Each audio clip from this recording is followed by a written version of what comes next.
natin after the split. Nagsasalita po siya. Medyo nagalit siya, medyo lang naman. Kasi yung tarpaulin, naalala ba ninyo to? Sa Star Mall to. Yung tarpaulin sa likod, nakalagay, CFC FFL Leaders Conference. Tapos nakalagay sa gilid, malaking picture niya nagsasalita. Tapos sa gilid, medyo maliit na picture ni Tito Lacci, tsaka yung mga leaders maliliit. Sabi niya, dapat hindi niyo nilalagay yung picture ko dito sa mga tarpaulin. Kasi ang focus natin, si Jesus Christ. Alam niyo kung bakit tumatak sa akin yun? Ako yung nag-design ng tarpaulin. Buti na lang di na alam na ako yung nag-design. Pero you know what I realized? Iba talaga si Tito Frank, no? He pointed us not to himself, but to Jesus Christ. He rooted us to Jesus Christ, not to himself. That's why, kahit wala na siya dito, we are rooted in Christ. Hindi tayo rooted in Frank. Diba? Marami pong grupo, sobrang sikat ng leader nila. Kapag nawala, ano po nangyayari? Wala na rin yung grupo. Kasi sinong sinundan? Yung leader. Diba?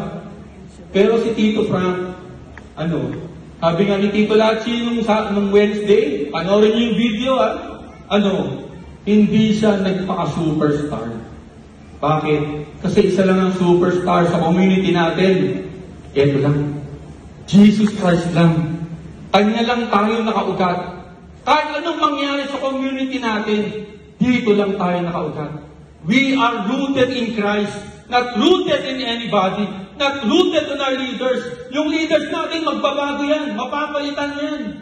Pero, if we are rooted in Christ, we will still be here serving the Lord. Amen? Tito Frank, we miss you.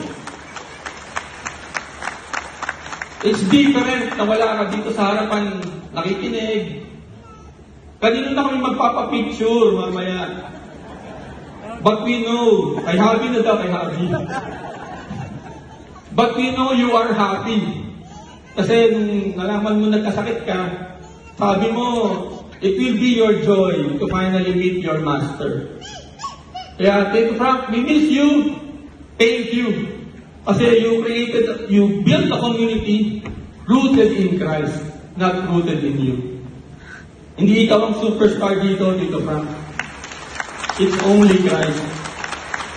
By the way, I consulted this with Father Jojo kagabi. We can ask for Tito Frank's intercession.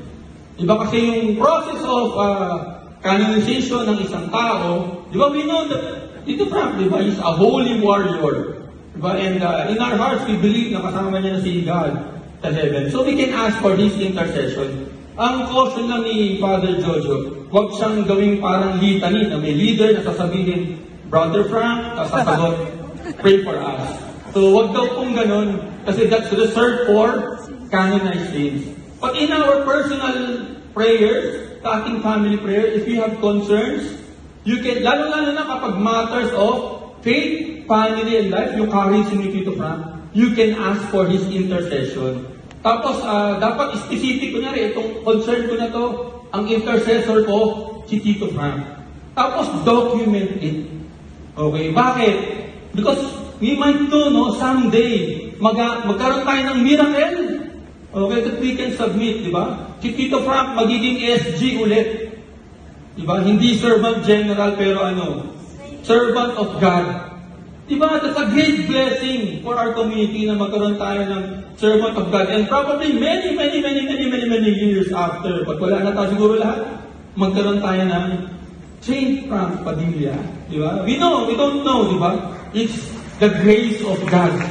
Grasa lang ng Diyos. Pero, again, we can ask for His intercession. Because truly, He is a holy warrior who pointed us to Jesus Christ. To end